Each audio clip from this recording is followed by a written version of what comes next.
الحمد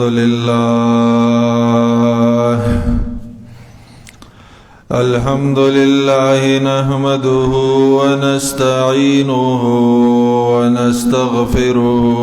ونؤمن به ونتوكل عليه ونعوذ بالله من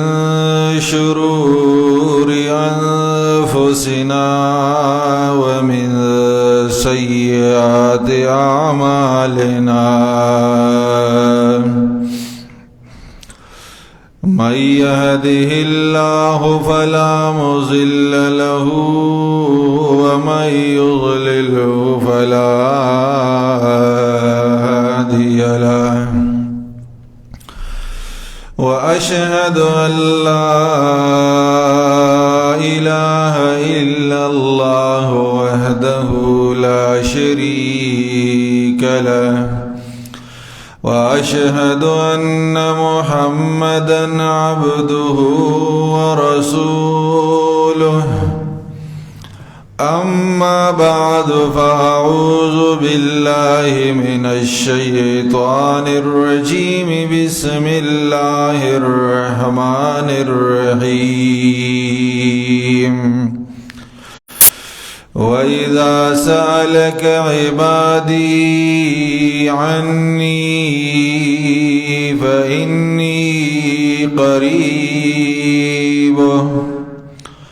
أجيب دعوة الداعي إذا دعاني فليستجيبوا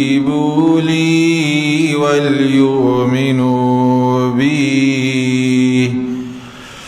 وليؤمنوا بي لعلهم يرشدون. وقال النبي صلى الله عليه وسلم أفضل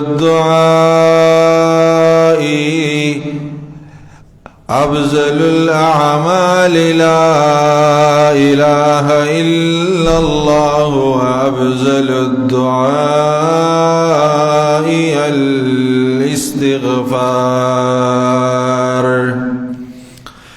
صدق الله العظيم وصدق رسوله النبي الكريم محمد وآله وأصحابه أجمعين.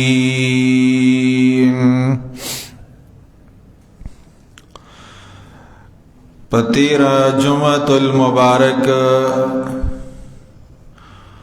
منگا دعا اہمیت او باز داغی آداب بیان کړیو. پاغ زمن کی د نبی صلی اللہ علیہ وسلم یو دعاګانی چې د دې دنیاوی ژوند سره ډېر لویه فائدہ لري او تعلق ساتي. نو د هغه دعاګانو بیانم کړم. نئی جمعې په دې خطبه کې مونږه د قرآن عظیم شان کې دننه د انبیای کرامو چې کومې دعاګانې غوښتلې دي نو د هغې نه د بعضو دعاګانو تذکره کوو. دعا یو دومره لوی اهم عبادت دی او په دین اسلام کې د دعا دومره ډېر لوی اهمیت دی چې د ټولو نه اولنی انسان حضرت آدم علیه السلام دنیا ته راتلو نو د ټولو نه لومبی چې هغه د جنت نه راکوشو د ځمکې ته نو دا هغه په خوله باندې چې الله کوم کلمات جاری کړي وو نو هغه د دعا الفاظ او دغه دنیا تدرات لل پيوي دعا سر شيو چی آدم علیہ السلام دا دعا ویلا او دنیا تر آغلیو چی ربنا ظلمنا انفسنا وإن لم تغفر لنا وترحمنا لنكونن من الخاسرین او آخری نبی چی دی دنیا نتلو محمد رسول اللہ صلی اللہ علیہ وسلم نو چی دی دنیا نتلو نو آخرنی کلمات دا اللہ پا نبی بان پا جب مبارک چیو نو آغا داو چی اللہم اے اللہ یعنی اے اللہ زو ستا سرا ملاوی گما او ستا اغد اچھد ذات چی تپا کم اچھد ذات سرینو باغی سر زو ستا سرا ملاوی گم اللہم برفیق الاعلی دا دا اللہ دا نبی دا جون آخیرنی دعا وا ناولنی انسان دنیا دا راتلل هم پا دعا سرا او آخیرنی نبی دا دنیا نتلل نو داغی آخیرنی کلمات هم پا دعا سرا دا دین دا دی خبری نشاندہی کی گی چی دا انسان پا جون کی دا دعا دیروی اہمیت دے قرآن عظیم شان کی دا 26 انبیاء کرام و واقعات اللہ بیان کری دی او دا دغی انبیاء کرام چی کم تاریخ ذکر کرے دے قرآن نو داغی پا دغی تاریخ کی دا جون اہم یوا یا دون دعاگانی اللہ رب العزت دا پا قرآن کی ذکر کری دی دا دی امت تلقین دیر دی خبری او دا قرآن عظیم شان پا دی عظیم کتاب کی اللہ دا دعاگانی نقل کری دی دا اغی انبیاء کرامو دا دی دا پارا چی پا دغی دعاگانو باندی 13 امتونو اور 13 انبیاء کرامو کمی فیدی حاصلی کری دی حقا فیدی دا میلاوشی دی امت حق خلقو تا چی کم دا دعاگانی قواری اولنی دعا دا حضرت آدم علیہ السلام آدم علیہ السلام دا اولنی انسان او چکل اللہ فیدا کو نو پا کم لگی کی چی دتا روح اللہ ورکو پا آسمانونو کی نو چکل روح پا دکی فکو ہو نو دا تا اللہ رب العزت ویلو چی تلاڑ شا او آغا ملائک یو ڈلا یو پرشتو یو گروپ ناس دے پا آغا نا گروپ والا پرشتو تتورشا او آغیتا السلام علیکم اوایا او بیات وکید چی دغا پرشتی تالا سا جواب در کئی نو حضرت آدم علیہ السلام پاسی دو لارو دا اغا پرشتو مجلستا او اغیت ویلو چی السلام علیکم پرشتو والا جواب در ورکو ورطویل وعلیکم السلام ورحمت اللہ او یو روایت دارے چی وہ پکی نشتا علیکم السلام ورحمت اللہ پرشتو چی دغا جواب ورکو نو آدم علیہ السلام راغی دا اللہ خوالا نو اللہ دی تپوسکو چی تاکم دعا اویلا نو دا دغی دعا پا دی جواب کی پرشتو تا تسشی درکو ناغوت ویلو چې ای الله هغه فرشتو ویلو چې وعلیکم السلام ورحمت الله. نو الله رب العزت حضرت آدم علیه السلام ته فرمایل چې زا داستا او استاد هغه بچو چې الله به پیدا کړي نو دا د هغې په منځ کې دا یوه دعا شوله او دا دعا د دې امت د هر مسلمان دپاره نبی مهربان صلی الله علیه وسلم ذکر کړی ده او ګرځولې ده چې کله یو دو مسلمانان د یو بل سره میلاویږي او د دوی په منځ کې ملاقات کیږي نو دا به یو بل ته سلام کوي دا به یو بل ته دا دعا وایي او د یو مسلمان په بل مسلمان باندې شپږ حقونه دي نو یو حق پکې دا دی چې دی به دا هم دعا کوي چې یو به سلام وکړي چې السلام علیکم او دا بل به جواب ورکړي چې وعلیکم السلام ورحمت الله. او بیا دا داسې عظیمه دعا ده چې د دې په هر جمله باندې لس نیکۍ نبی صلی الله علیه وسلم په یو ځای کې ناست نو یو سړی راغی او هغه سړی ویلو چې السلام علیکم. د الله نبی فرمایل وجبت 10. بیا لږ شاته بل سړی راغی هغه ویل السلام علیکم ورحمت الله. د الله نبی فرمایل شل وجبت 20. د در پارا شل شي. دریم یو سړی راغی او هغه ویل السلام علیکم ورحمت الله وبرکاته. د الله نبی فرمایل د در پارا 10 واجب شي. او یو روایت کې دا دی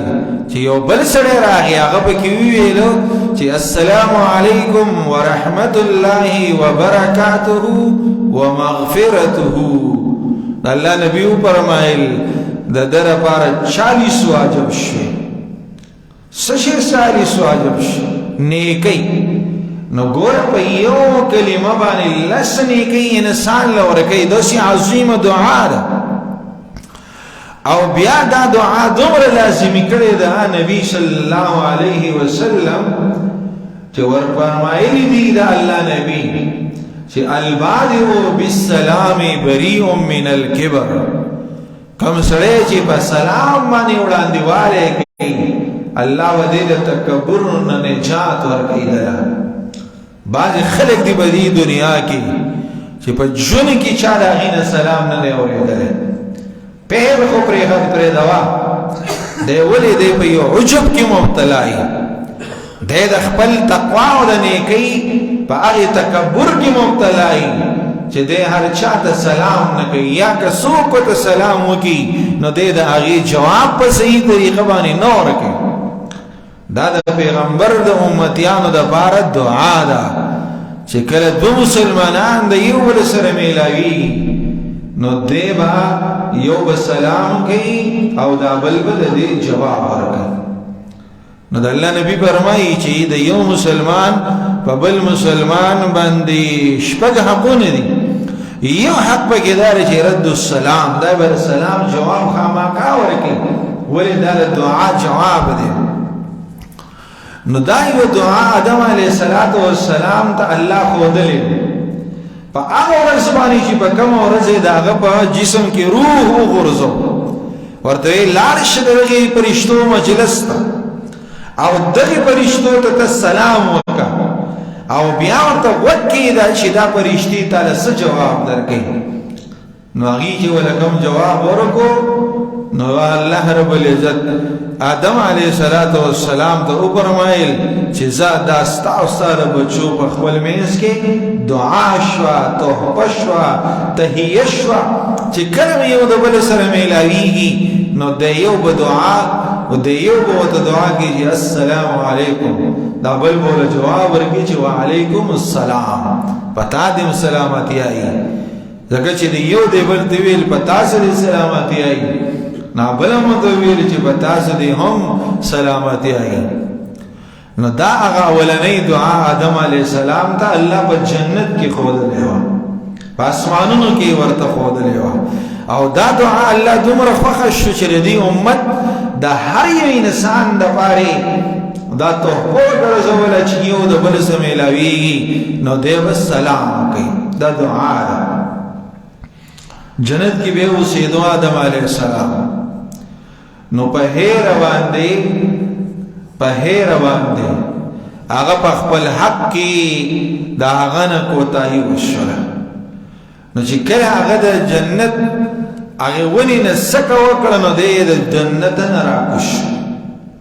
الله دنیا ته راولېږو. نو الله رب العزت دی آدم علیه السلام ته چې د کومې خبرې اولنې تلقین کړی دی نو هغه تلقین د جزې پزې نه دی کړی، هغه د بوکاهې نه دی کړی، بلکې هغه تلقین چې آدم علیه السلام ته شوی دی د الله له طرف نه، نو هغه ورته دعا ښودلی شوې ده. نو دې نه دا پته ولګېده چې اولنې سړی دنیا ته راتلو او دې دنیا ته راغی، اولنۍ خبره چې ورته الله ښودلې وه زده کړې وه نو هغه مو ګورې یوه دعا وه، او هغه دعا هم په قرآن کې الله ذکر کړې د دې لپاره چې دا امت د دې نه فایده واخلي. او هغه دعا دا ده چې یو انسان وایي چې ربنا ظلمنا انفسنا وان لم تغفر لنا وترحمنا لنكونن من الخاسرین. یا الله مون په ځان باندې زیاتې کړې، زیاتې مون په هر چا مون کې هر یو انسان په خپل ځان باندې زیاتې کړې. زیاتې دو قسم لري، یو دا دی چې یو انسان د الله په حق کې کوتاهیانې وکړي، د هغه په حق کې د ده نه نافرمانیانې وشي. په دې دنیا کې هېڅ یو انسان داسې نشته چې د هغه نه څه ګناه نه کېږي، خامخا د هغه نه کېږي. خو فرق دا دی چې ځینې انسانان دا د الله نه معافي غواړي په خپله ګناه سره، او ځینې ګناهګاران داسې دي چې پر خپله ګناه باندې ډټ کر ولاړي. نو ته به چې کله ستانه د الله په حق کې کوتاهي وشي نو ته به بیا فوري داوې چې ربنا ظلمنا انفسنا وان لم تغفر لنا وترحمنا لنكونن من الخاسرین. دا هغه دعا ده چې دا به ستا ټول لغزشونه، دا به ستا ټولې نافرمانۍ، دا به ستا ټولې کوتاهیانې دا به معاف کي او ختم به کي، او د ګناهونو د هغې اثراتو نه به الله رب العزت دا به تا بچ کي. دا عظیم کلمات دی. دی امت ته قرآن کې الله د آدم علیه السلام دا دعا د دې لپاره ښودلې ده چې د الله د پیغمبر د امتیان د دې نه فایده واخلي. ولې د الله نبي ویلي دي چې کل بني آدم خطاء، هر بني آدم خطاکار ده، د ده نه خطا کي. خو خیر الخطائین التوابون، په خطاکارو کې د ټولو نه غوره خطاکار هغه دی چې هغه الله ته توبه وباسي،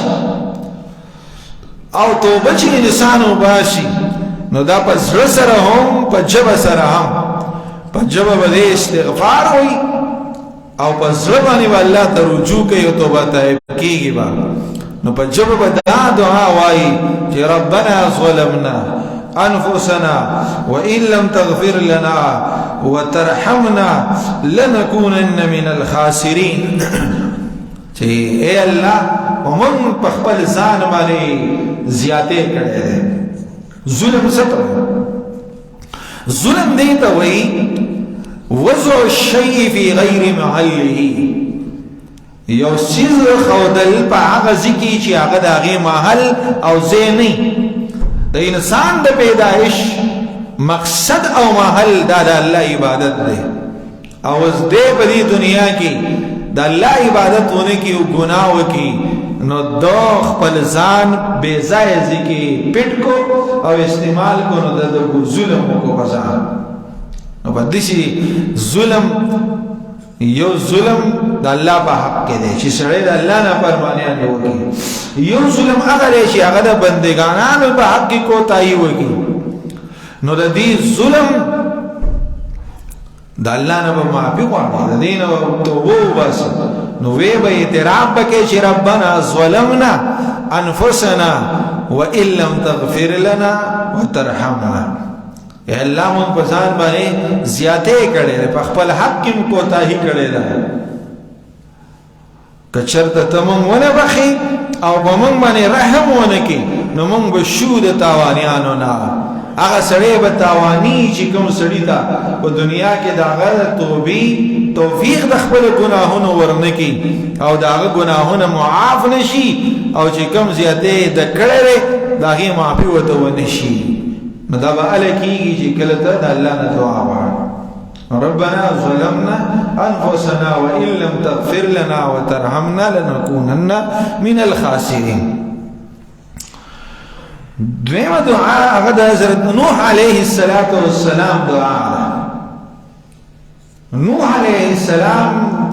دو درې دعاګانې ذکر دي په قرآن کې یوې خیري ذکر دی خیرې کافرو ته کړې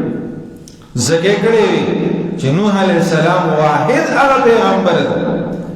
چې هغه 900 کاله خلکو د توحید دعوت ورکړو خو هغوی حد درجو روګرداني کړې وه نو په دې 900 کاله کې څه د پاسه اتیا کسانو تش ایمان راوړی او دا نور ټول کافر نو انسان له قهر ورځي نو بس نوح علیہ السلام دعا خیری وکړي دوام دعا د کافرو ته چې ربي لا تذر على الارض من الكافرين ديارا اے الله په دې مخدس زمکه باندې د یو کافر کورم پرې نه دی ولئن تذرهم يضل عبادك ولا يلد الا فاجرا كفارا کپاس کته د دې په دې مخدس زمکه د دې کافرو کورونه پرېږدي نو ګورې دی بچی راوړي هغه بچی م کافر دی دوی مسلمانان بچی نه راوړي لہذا بیا وستا په دې دنیا کې کوپری او شرک وي زکه چې خراب سړی دی نو هغه خراب بچی راوړي نو کته کافر پرېږدي او دی ایمان را نه وړي او نه راوړي او دا کافر په دې مقدس ځمکه باندې پرېږدي نو دوی به فاجران او کافر بچی راوړي اے اللہ دا قوم غرق نو یہ خدا خیرے کړی او د دې نه معلومه شو چې د حق پرست سړي لپاره چې هغه د حق داعي او هغه د حق دعوت ورکوي او په یو سړي باندې اثر ونه کوي هغه د حق دعوت دا بې اثره کوي نو بیا خیرې هم کولی شي بیا انسان ته خیرې کوه ځکه چې هغه ستا په حق په کار کې د دعوت په کار کې دا چې دی نو رکاوټ دی نو د دې رکاوټ د ختمېدلو التجا به الله ته کوي نو نوح علیه السلام چې کومه دعا غوښتلې وه نو یوه دعوه چې هغه الله ته ویلي چې ربي انی مغلوب فانتصر اے الله زه مغلوب شوی یم کمزور شوی ما خو 900 کاله خلک راوغوښتل الله طرف ته خو زما په دعوت باندې چا لبیک ونه وایه فانتصر اے الله زه په دې کار کې زما امداد وکړي نو الله رب العزت د هغه دا دعا قبوله کړله هغه دعا قبوله دا کړل چې الله رب العزت د کوم په دعوت باندې په 900 کاله کې اتیا کسانو ایمان راوړو او د هغه زمانې په لکونو او په کرونو خلکو کې د دې لس کسان د اتیا کسانو هیڅ حیثیت نه دا پکې سره ښکاره کېدم نو ویل چې الله زه کمزور شوی یم زما مدد وکړي نو الله رب العزت توپانی نوح راوس پاغي کې د دې اتیا کسانو نه علاوه ټول الله ختم کړل. هغه چې ختم کړل نو صرف چان شي خلق پاتې شو، هغه توحید والا خلق پاتې شو چې چا به الله ایمان راوړو، چا د نوح علیہ السلام په دعوت باندې لبیک ویلو، هغه سچا او کریم خلق الله پاتې کړل. او خسو خشاک دای په طوفان نوح کې وبیول او معاشره دا صفا کړل توحید د پاره د نوح علیہ السلام لپاره. الله ولا غلبه ورکړل. نو ما ته د قرآن کې دا دعای خو دي چې تا تم په کوم یو معاملې کې دا درتا کمزوری راشي، تا ته شکست میلاوي شي، ته کمزور شي، نو په هغه وخت کې دا دعا غواړه چې ربي انی مغلوب فانتصر، یا الله زه کمزور شوی یم زما مدد وکړي. نو بیا به الله تعالی مدد درکړي، بیا به تعالی الله غلبه درکړي. دا یو داسې دعا ده چې د ژوند په هر یو لمحه کې په هر معنی باندې ته دا غوښتې شي. د یو سړي کاروبار خراب دی او د کاروبار نه چلیږي، د حلال رزق دپاره یوه ذریعه کولاو کړې ده، نو دې دا دعا غواړي چې ربي انی مغلوب، ای الله زما کاروبار نه چلیږي، فانتصر ای الله زما مدد وکړي، کاروبار میں سٹارٹ کې او د دې پروانی شروع کې. یو سړی کو نو ذهن دی، دماغ یې کار نه کوي، د خپل دماغ د تیزی د پاره دعا وغواړي چې ربي انی مغلوب، ای الله ذهن می کار نه کوي، فانتصر الله مدد می وکړي او زما حافظه دا مضبوطه کړي. یو سړی بیمار دی، علاجونو نه امید شوی دی، یا مشکلاتو کې ګیر دی، دې دا کچ دعا وغواړي چې ربي انی مغلوب، ای الله زه کمزور شوی یم، ما دا مرض لګېدلی، زه ناجوړ یم، نو فانتصر ای الله زما مدد وکړي، مال شفا راکړي، مال صحت راکړي. قرضونو کې دا نښتې الله نه دعا غواړه او وایي چې ربي انی مغلوب، ای الله زه قرضدار یم، فانتصر الله زما مدد وکړي، د دې قرضونو نه مې خلاص کړي. او نور چې ته څومره څه دعاګانې او مقاصد دي، نو دا کچه دعا وایه، دا د نوح علیہ السلام دعا ده او هغه غوښتې و الله ولا ډایرکټ قبوله کړې و. نو یو دعا نوح علیہ السلام دا غوښتلی و چې ربي انی مغلوب فانتصر، ای الله زه مغلوبه شوی یم، ته زما مدد وکړې. بل دعا په قرآن مجید کې د حضرت ایوب علیہ السلام دعا ده او دام د دې امت دپاره تلقین ورکړی په قرآن کې الله. دا یوازې د ایوب علیہ السلام دپاره نه وه دا دعا، په دې قرآن کې چې ذکر کړي د دې دپاره ده چې دا قرآن ستاسو کتاب دی، تاسو به ایمان راوړئ، دغه دعا ستاسو دپاره پیداناکه ده، کومه پیدا چې هغوی له ورکړې. هر طرف ته مرضونه دي، هر دویم دریم سړی بیمار دی، څوک وایي ما ته شوګر لګېدلی، څوک وایي زما بلډ پریشر دی، څوک وایي زما چې دی نو نظر کار نه کوي، څوک وایي په بدن کې مې دردونه دي، څوک وایي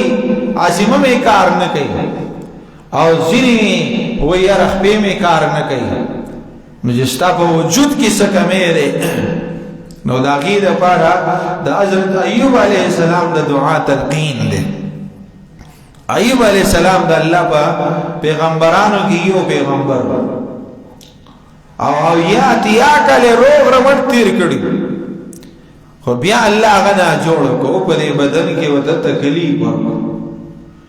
او امتحان پیدا راغی چې د هغه څومره سازو سامانو کور هغې ختم شو، مالونه و هغه ټول مړه شو، بچي و الله دې هغه ټول واغستل، او هغې کې تنها صرف او صرف ایوب علیه السلام پاتې شو، یوې بیبي پاتې شو د هغه د خدمت دپاره. خو ایوب علیہ السلام دومره غریب شوی و چې د هغه دپاره به یوه لقمه ډوډۍ هم نه میلاوې د هغې بیبي به ټوله ورځ دا په کلو کې په کلي کې به په کورونو کې وګرځېده خدمت به وکړو او بیا به یوه لقمه راوړله ایوب علیه السلام او هغه دومره کمزوری شوی و چې هغې به په خپله خوله کې دا ډوډۍ وچقوله لقمه به یې تیاره کړه پستله یې کړله او بیا به ایوب علیه السلام له په خوله کې ورکړه د هغه بدن کمزوری شوی او بیا ډېر سخت بیمار و 18 کاله پروت و په کټ کې یوه ورځ د الله نه دعا وغوښتله او دعا هم دومره څه لمبه چوړه دعا نه ده بلکې مختصر الفاظ الله ته آواز وکړو ویې ویل وی ربي انی مسنی الضر اے الله ما ته ضرر رسېدلی ما ته تکلیف رسېدلی زما په بدن کې ما ته نقص رسېدلی دی وانت ارحم الراحمین ته هغه ذات یې چې ډېر زیات رحم کوونکی یې د رحم کوونکو نه نو ایوب علیه السلام چې دا وړه دعا وویله چې ربي انی مسنی الضر وانت ارحم الراحمین